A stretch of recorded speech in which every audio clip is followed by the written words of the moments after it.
নমস্কার। অনেকদিন পর চড়ুইবেতিতে একটা নতুন ব্লগ। আর এটা খুব স্পেশাল এই কারণে যে এই ব্লগে যাদের দেখতে পাওয়া যাচ্ছে তারা আমার কাছে খুব স্পেশাল।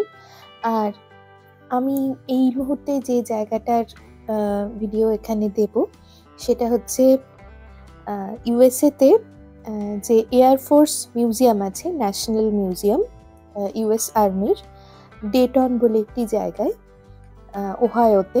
সেখানে যাচ্ছি আমরা। কিছু ব্যক্তিগত কারণের জন্য কিছু দিনের জন্য এই দেশে এসেছি। আমার হাজব্যান্ড সৌরভ এখানে কাজের জন্য এসেছে। তার কর্মজীবনের কিছুটা সময় তাকে অনেক সময় বাইরে থাকতে হয়েছে। তো আমি এসেছি কিছু ব্যক্তিগত কারণে, এবং আমরা যেহেতু ঘুরতে খুব ভালোবাসি তাই আমরা যখনই যেখানে যাই সেখানে যতটা যা দেখা সম্ভব হয় সেগুলো দেখার চেষ্টা করি। ব্লগের শুরুতেই যে বাচ্চাটিকে দেখলেন ওর নাম তুনাভো মুখার্জি। তো তুনাভো এবং ওর বাবা মা ওরা কলম্বাসে থাকে, ইন্ডিয়ানার কলম্বাস। সেখানে আমরা এসেছিলাম। তো ওখান থেকে আমরা ওদের সাথে এই মিউজিয়ামটা বেড়াতে এসেছি। আসলে ওরা আমাদের আগে এসেছিল, ওদের এত ভালো লেগেছে বলে ওরা আমাদেরকে এখানে দেখাতে নিয়ে এসছে। এই মিউজিয়ামটা একটা ন্যাশনাল মিউজিয়াম, এবং এখানে ঢুকতে কোনো এন্ট্রি ফি লাগে না, কোনো পার্কিং ফিও লাগে না। আর প্রতিদিন এটা খোলা থাকে 9টা থেকে 5টা, যেটা একটা ভীষণ ভালো ব্যাপার। এত সুন্দর এত বড় একটা মিউজিয়াম যেটার কোনো এন্ট্রি ফিও নেই। তো আমি তো বলবো যে এখানে যারা ধারে কাছে যারা আছেন তারা অবশ্যই নিশ্চয়ই এটা দেখতে যান। আর এই যে এখানে আমরা দেখতে পাচ্ছি রাইট ব্রাদার্সের স্ট্যাচু বানানো রয়েছে এখানে। আর এইখানে মিউজিয়ামের ভেতর ঢোকার পর অনেক কিছুই এখানে আমরা দেখতে পাই। একদম প্রথম কিভাবে এরোপ্লেনের মডেলগুলো এলো, প্রথম দিককার যে ইঞ্জিন তার কিভাবে বিবর্তন হলো, সেগুলো খুব সুন্দর করে ডিসপ্লে করা আছে। এছাড়া আরও অনেক কিছু আছে, মানে আর্লি ইয়ার্সের গ্যালারি আছে, একটা ওয়ার্ল্ড ওয়ার 2 এর গ্যালারি আছে, কোরিয়ান ওয়ারের গ্যালারি আছে, South East Asia war gallery আছে, কোল্ড ওয়ার গ্যালারি আছে, মিসাইল গ্যালারি আছে, স্পেস গ্যালারি আছে, তারপরে হচ্ছে যে প্রেসিডেন্সিয়াল গ্যালারি আছে, মেমোরিয়াল পার্ক আছে, রিসার্চ অ্যান্ড ডেভেলপমেন্ট গ্যালারি আছে, আদার এক্সিবিটস আছে। প্রচুর সবটা দেখতে এবং খুঁটিয়ে দেখতে গেলে প্রচুর সময় লাগবে। আর কি সুন্দর, উপর থেকেও খুব সুন্দরভাবে কিছু মডেল হ্যাং করা আছে, কিছু এরোপ্লেন নিচে রাখা আছে, ভীষণ সুন্দর। রাইট ব্রাদার্সদের প্রথম দিককার যে এক্সপেরিমেন্ট, সেই সমস্ত কাহিনী, ছবি, সমস্ত কিছু এখানে খুব সুন্দর করে এলাবোরেটলি ডিসপ্লে করা আছে, দেখানো আছে। তাছাড়া আর্মিদের বিভিন্ন সময়কার যে ব্যবহৃত পোশাক, সমস্ত কিছু যেমন মিউজিয়ামে থাকে সংরক্ষণ করা, সেরকম এখানেও আছে। আর প্রচুর, প্রায় 350-র বেশি এয়ারক্রাফট এখানে আছে। কিছু জিনিসের মিনিয়েচার মডেলও আছে, আর প্রচুর অরিজিনাল মডেলের এয়ারক্রাফট আছে, অরিজিনাল এয়ারক্রাফটও প্রচুর রাখা আছে। তো অনেক সময় নিয়ে এখানে যাওয়া উচিত, এবং ভীষণ ভালো লাগবে। যে কোনো বয়সের যে কারোর এই মিউজিয়ামটা দেখতে খুব ভালো লাগবে।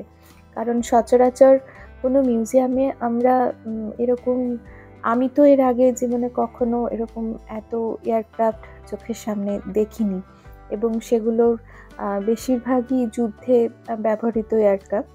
তো এগুলো তো সাধারণভাবে আমরা দেখতে পাই না চোখের সামনে। তো আমার ভীষণ ভালো লেগেছে। আর এখানে একটা অনেক বড় এয়ারক্রাফট রয়েছে, যেটাও যুদ্ধে ব্যবহৃত এয়ারক্রাফট। সেইটা একদম এমনভাবে এখানে ডিসপ্লে করা আছে যার ভিতরে উঠে ভেতরটাও ভালো করে দেখতে পাওয়া যাবে আর কি, কীভাবে ভেতরে যাত্রীরা বসেন, মানে সৈন্যরা বসেন, কতটা তার উচ্চতা, এরকমভাবে বুঝতে পারা যাবে খানিকটা।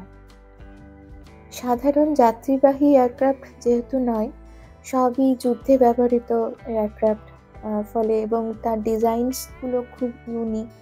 কিভাবে সেই ডিজাইনসগুলোর বিবর্তন হলো সেগুলো দেখা বা এত মিসাইল লঞ্চার দেখা, এগুলো সত্যিই একটা খুব ইউনিক এক্সপিরিয়েন্স। এবং তার সঙ্গে এখানে যে স্ট্যাচুগুলো বানানো হয়েছে সেগুলো খুব রিয়েলিস্টিক, ফলে এত ভালো লাগবে এই গোটা পরিবেশটা।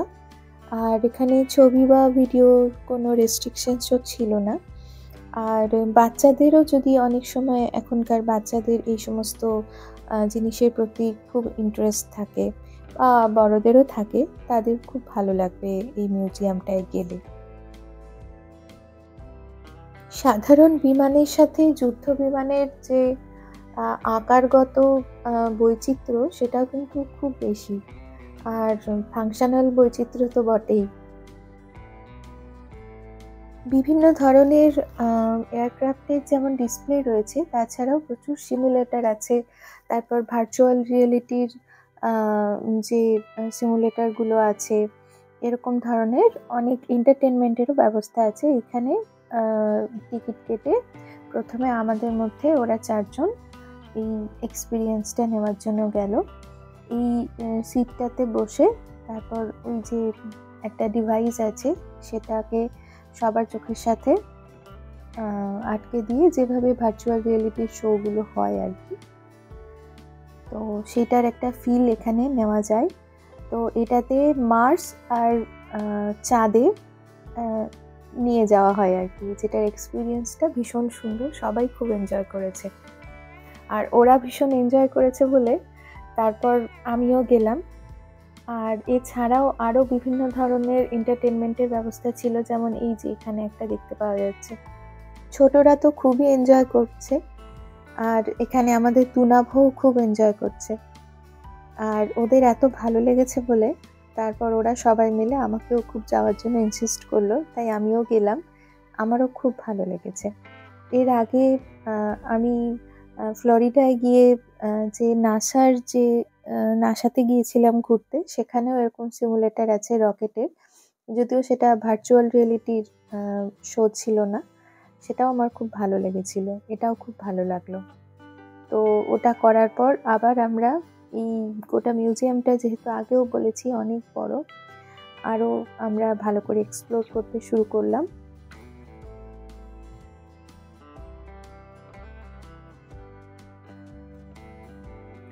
ছোটোখাটো কিছু জিনিস কাচের মধ্যে থাকলেও প্রত্যেকটা এয়ারক্রাফট যেহেতু একদম ওপেন ছিল, যেখানে মানুষ হাত দেয় না, হাত দেওয়া যায় না, কিন্তু একদম এত সামনে থেকে এরকমভাবে এয়ারক্রাফটগুলো দেখতে সত্যিই ভীষণ ভালো লাগছিল।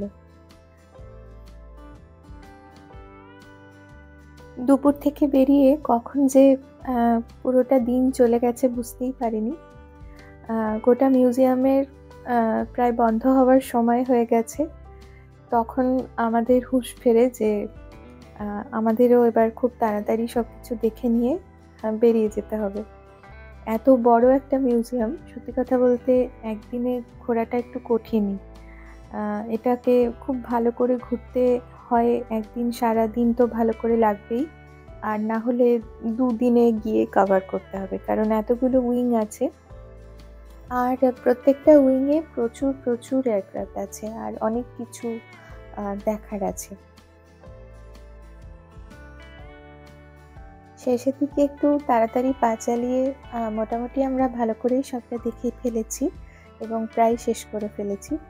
আর মিউজিয়ামও এবার বন্ধ হতে চলেছে। আর শেষে সৌরভের কিছু কায়দা।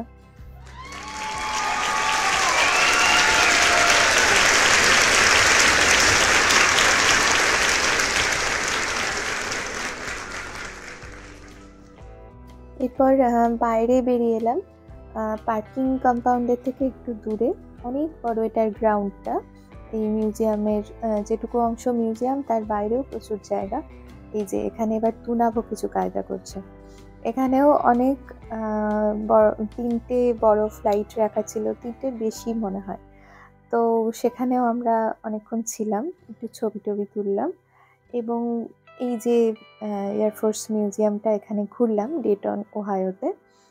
সেটা আমাদের খুব ভালো লেগেছে। তাই জন্য আপনাদের সবার সাথে ভাগও করে নিলাম ভিডিওটা। আর আমার স্মৃতির পাতাতেও এটা আটকে থেকে গেল।